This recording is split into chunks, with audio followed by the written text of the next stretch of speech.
Yasir Nenama masih bersama Anda di Kompas Malam, Saudara. Presiden kelima Republik Indonesia sekaligus Ketua Umum PDI Perjuangan Megawati Soekarno Putri menyinggung soal hubungannya dengan Presiden Joko Widodo. Ia menyebut hubungan keduanya yang baik-baik saja.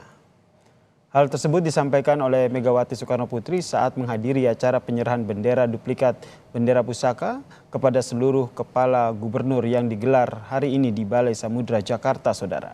Dalam pidato kuncinya di acara tersebut, Megawati menyinggung mengenai isu yang menyinggung dirinya dengan Joko Widodo. Lantas ia menyebut bahwa hubungan dirinya dengan Joko Widodo baik-baik saja. Megawati menduga isu tersebut muncul akibat pernyataannya yang tidak setuju mengenai perpanjangan 3 periode. Katanya saya tidak ini sama presiden. Lo enaknya lo dia ngomong kayak gitu. Lo saya sama presiden ya baik-baik aja. Emangnya kenapa? Hanya karena saya dikatakan karena saya tidak mau ketika diminta 3 periode, atau karena saya katanya tidak mau perpanjangan. Loh, saya tahu hukum kok. Mana yang ahli hukum mengatakan? Itu kan ranahnya namanya konstitusi.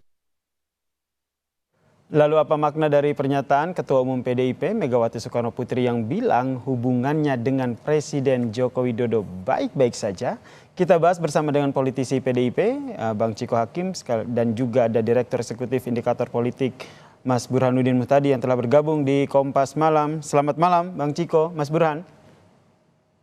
Malam, Yasir, malam, Om Burhan. Saya ke Bang Ciko dulu nih. Jadi ini baik-baik saja nih, berarti sinyalnya positif ya, hubungan PDIP dan juga Joko Widodo nih baik-baik saja. Ya, kita harus positif dalam menyikapi banyak hal, walaupun memang banyak hal juga yang harus diperbaiki di negara ini.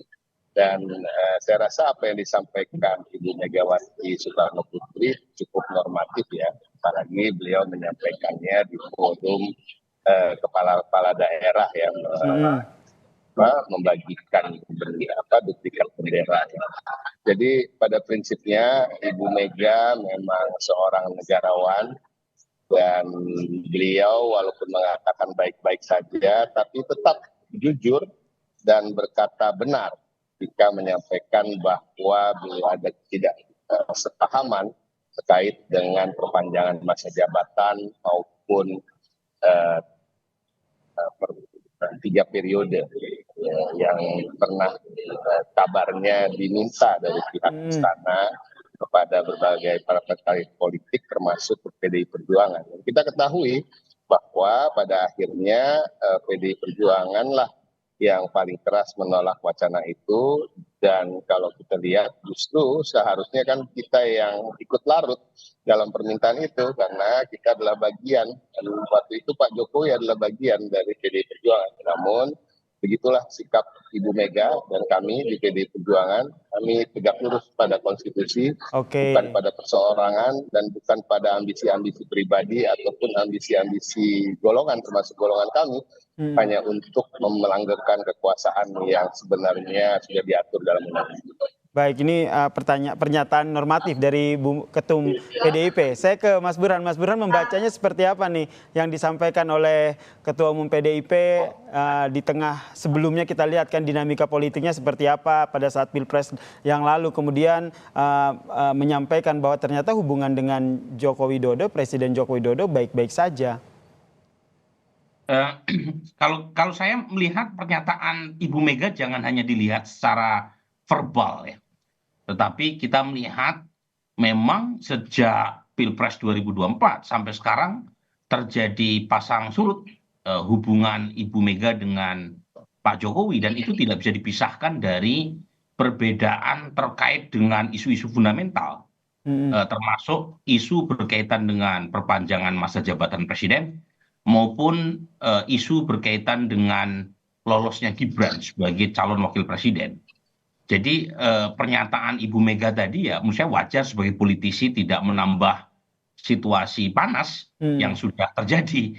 Tetapi kalau kita membaca secara lebih hati-hati ya, reading between the line, itu terlihat memang ada hubungan yang sedang renggang, dan itu terlihat dari banyak sekali usaha dari istana untuk mendekati Ibu Mega, tetapi sampai sekarang belum terjadi pertemuan, dan itu menunjukkan sesuatu. Jadi kalau misalnya pernyataan politik itu jangan hanya dilihat dari pernyataan tersurat, tapi yang tersirat. Oke, yang tersirat ya. Nah, makna tersiratnya nih PDIP melihatnya seperti apa nih, Bung Ciko? Apakah kedepannya akan ada islah begitu, akan ada pertemuan, atau ya hanya sekedar hal biasa lah yang disampaikan oleh Bu Mega?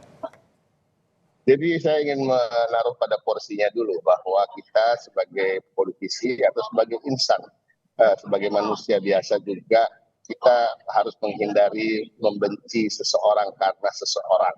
Kita harus membenci perilaku atau tindakan-tindakan orang tersebut yang tidak sesuai dengan norma-norma dan etika. Jadi bukan orangnya yang kita benci, tapi tentu perilaku dan tindakannya. Nah, kalau kita melihat memang apa yang disampaikan Bu Mega cukup jelas. Walaupun tadi betul yang disampaikan Bang Burhanuddin tadi bahwa memang sangat tepat untuk tidak memperkeruh suasana, apalagi dalam forum yang terkait dengan posisi Ibu memberikan sertifikat bidana pusaka kepada para gubernur.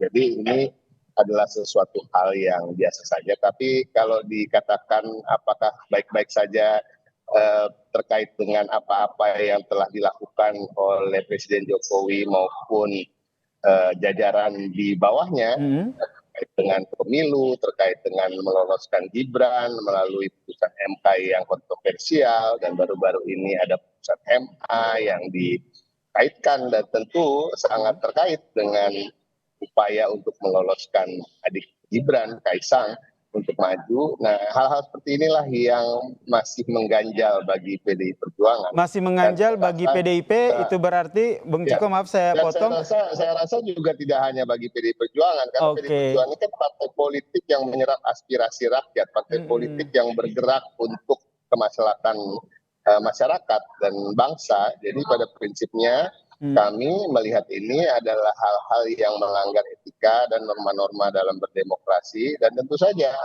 hal-hal seperti ini tentu masih menjadi catatan. Nah, oke, berarti makna dari baik-baik saja yang disampaikan oleh Ibu Megawati Soekarnoputri ini tidak serta-merta dalam keadaan baik-baik saja ya. Kenyataannya PDIP dan juga Joko Widodo belum harmonis. Bisa disimpulkan seperti itu?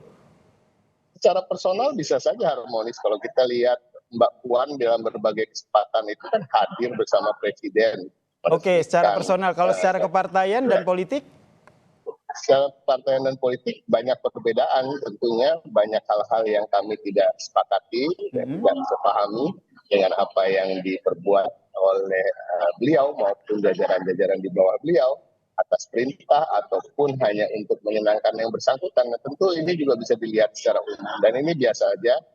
Suatu hal yang normal dalam kehidupan berdemokrasi. Ada partai politik yang mengkritisi presiden, walaupun kita juga berada di dalam, tapi kita juga tetap berusaha melakukan yang terbaik bagi bangsa sambil juga turut mengkritisi apabila ada hal-hal yang kurang berkenan. Oke, Mas Burhan melihatnya bagaimana nih?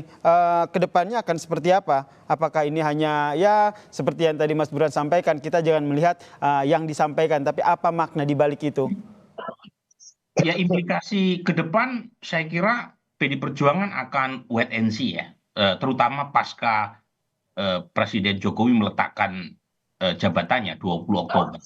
Saya sebut wait and see karena secara personal tidak ada masalah antara Ibu Mega maupun PDI Perjuangan dengan Pak Prabowo atau Gerindra. Kan masalahnya terkait dengan sikap Presiden Jokowi yang dianggap crossing the line, terutama dalam kasus Gibran maupun isu perpanjangan. Dan itu tidak langsung berkaitan dengan Pak Prabowo. Nah, menurut saya gitu ya, ke depan akan sangat menentukan relasi antara tiga tokoh nih. Pak Jokowi sebagai mantan presiden setelah 20 Oktober, kemudian Pak Prabowo dan Ibu Mega. Karena Pak Prabowo pada titik tertentu itu juga membutuhkan dukungan politik dari PDI Perjuangan sebagai partai pemenang pemilu 2024. Tapi di sisi lain, Pak Prabowo punya hutang budi elektoral yang cukup besar. Berkali-kali maju sebagai calon presiden dan kalah, dan baru 2024 berhasil menduduki posisi itu berkat bantuan dari Pak Jokowi. Jadi relasi tiga ini saya kira akan menentukan ke arah mana PD Perjuangan akan melangkah. Karena jadwal Kongres PD Perjuangan kan diundur sampai April 2024. Sehingga memicu spekulasi pengunduran jadwal itu menunggu situasi relasi antara Pak Jokowi dengan Pak Prabowo. Oke, Tan, sampai di situ dulu ya. Kita langsung tanyakan nih ke Bung Ciko. Apakah betul ini menimbulkan spekulasi, wait and see, menanti nanti setelah pelantikan baru dilihat nih dinamikanya akan seperti apa, baru PDIP akan ambil keputusan? Saya sebenarnya sama-sama terpukau apa yang disampaikan oleh Bang Burhan.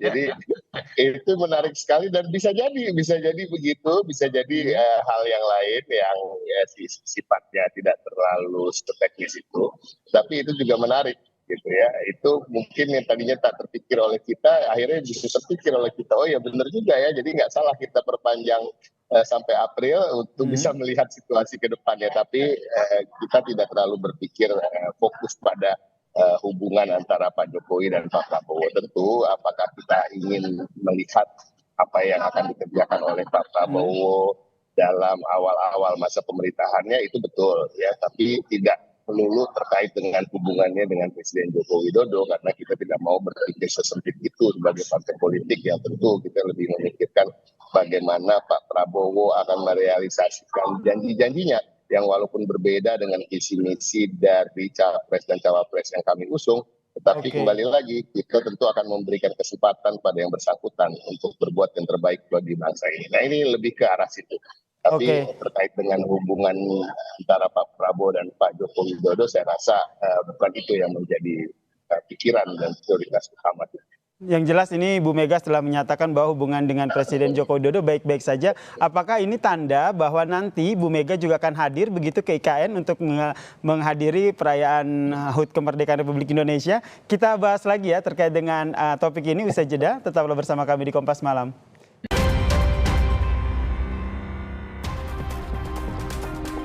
Kita masih memperbincangkan terkait dengan pernyataan dari Ketum PDIP Megawati Soekarnoputri yang bilang bahwa ternyata hubungannya dengan Presiden Joko Widodo baik-baik saja. Masih bersama saya politisi PDIP Bung Ciko dan juga ada pengamat politik Mas Burhanuddin Muhtadi. Saya ke Mas Burhan nih, Mas Burhan, kalau kita lihat ini kan pernyataan dari Bu Mega, ya kita bisa katakan ini adalah tone positif ya, menyatakan bahwa ternyata hubungan sama Jokowi baik-baik saja. Apakah ini pertanda bahwa kemungkinan besar ataupun ada kemungkinan Megawati Soekarnoputri ini akan hadir begitu di IKN dalam melaksanakan ataupun perayaan Hari Kemerdekaan? Saya tidak tahu ya. Atau begini saja, kalau seandainya datang maknanya apa, kalau tidak datang maknanya apa? Begini, soal kehadiran Ibu Mega secara in person itu kan bisa dimaknai menurunnya tensi hubungan kedua tokoh ya, dan itu baik buat publik. Dan meskipun beliau hadir kan tanpa harus mengurangi ketidaksetujuan Ibu Mega dan PD Perjuangan selama ini terhadap sikap Pak Jokowi. Jadi bertemu menurut saya nggak ada masalah. Dan publik akan dengan sangat mengapresiasi kalau pertemuan itu terjadi. Tanpa harus melunturkan sikap Ibu Mega dan PD Perjuangan. Jadi justru akan memberi pesan yang kuat bahwa betapapun perbedaan itu kuat dan sudah terjadi antara keduanya. Tetapi tidak menghalangi ya, pertemuan itu. Tapi kalau misalnya tidak jadi ketemu sekalipun, menurut saya itu hak dari Ibu Mega maupun Pak Jokowi kalau misalnya tidak terjadi pertemuan tersebut ya. Dan buat saya memang berat ya. Jadi kalau ditanya bagaimana kans pertemuan itu secara in person dalam waktu dekat, berat. Mungkin perlu waktu yang tidak sebentar. Coba cek pertemuan Ibu Mega dengan Pak SBY. Kan udah lebih dari 20 tahun sejak tahun 2004 kan. Memang ada pertemuan 1-2 tetapi tetap ada tembok gitu ya yang memisahkan keduanya. Sementara sama Pak Jokowi kan baru kemarin. Oke, jadi Anda melihatnya juga kemungkinan besar akan lama begitu ya prosesnya sehingga akhirnya ada pertemuan. Namanya juga prediksi ya, bisa salah, bisa benar. Sepertinya mungkin masih berlangsung lama. Oke, masih berlangsung lama. Bung Ciko, melihatnya bagaimana nih? Apalagi kalau kemarin kan sempat ada wacana akan ada pertemuan begitu putranya Presiden Joko Widodo, Kaisang yang ingin bertemu dengan anaknya Bu Mega gitu, Mbak Puan. Tapi ini juga belum terrealisasi nih.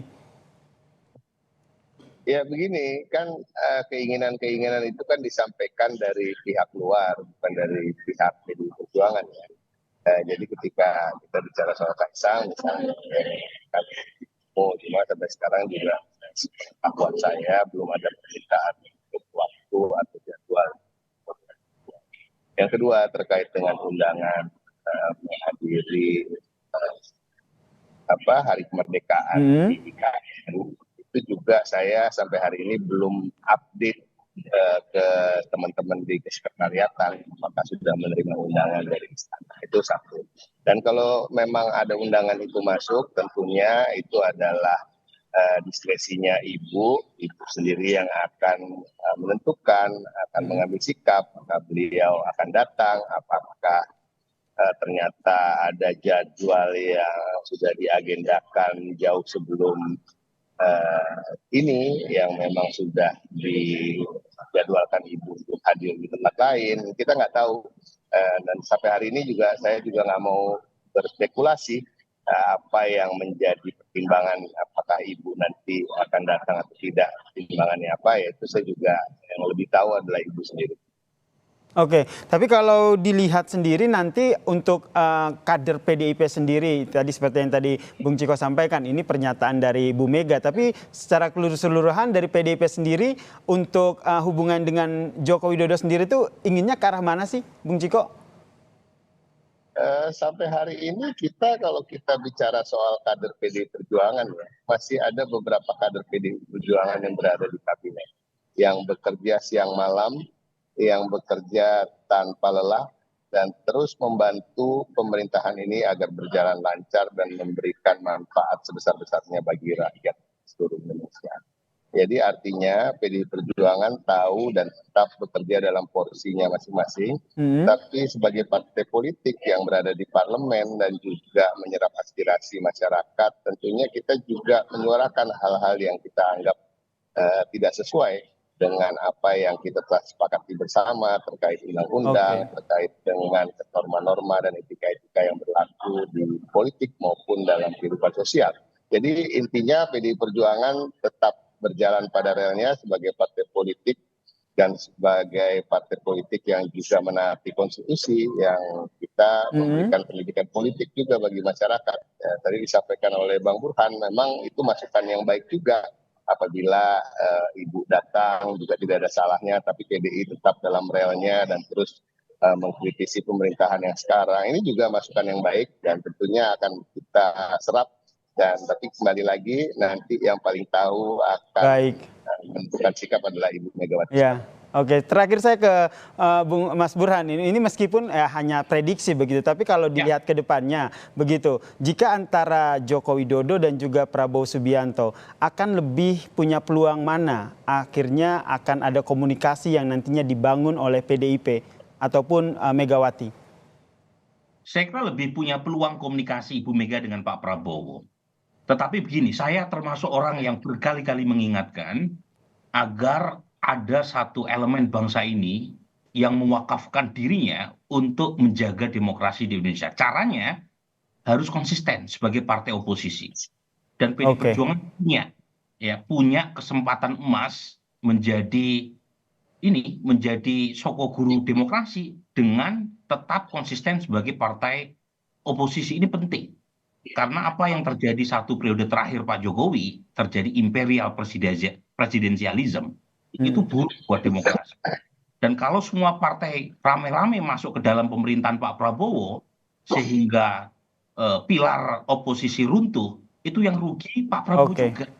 Karena Pak Prabowo tidak mendapatkan masukan alternatif yang baik dari proses policy making di parlemen. Jadi harapan saya, PDI Perjuangan tidak tergoda oleh tarikan kekuasaan. Jadi betapapun tidak ada masalah pribadi antara Ibu Mega dengan Pak Prabowo, tetapi jangan lupa Pak Prabowo dan bangsa ini membutuhkan kehadiran PDI Perjuangan yang solid dan istiqomah sebagai kekuatan oposisi di bangsa ini, Baik. terutama 5 tahun ke depan, dan ada insentif elektoralnya. Oke. Jadi jangan lupa di 2014 PDI Perjuangan menang itu ketika pemerintahan PSB saat itu approval ratingnya drop. Jadi ada insentif elektoralnya dan ada kebajikan yang bisa dirasakan manfaatnya. Bukan hanya untuk kepentingan bangsa ini, tapi juga untuk kepentingan PDI Perjuangan. Baik, kita nantikan bersama ya seperti apa langkah politik ke depan. Lagi-lagi kalau kita berbicara soal politik itu dinamis sekali. Seperti apa langkah ke depan nanti kita simak bersama begitu. Terima kasih politisi PDIP Bang Ciko Hakim dan juga ada Direktur Eksekutif Indikator Politik Mas Burhanuddin Muhtadi telah bergabung bersama kami di Kompas Malam. Salam sehat semuanya.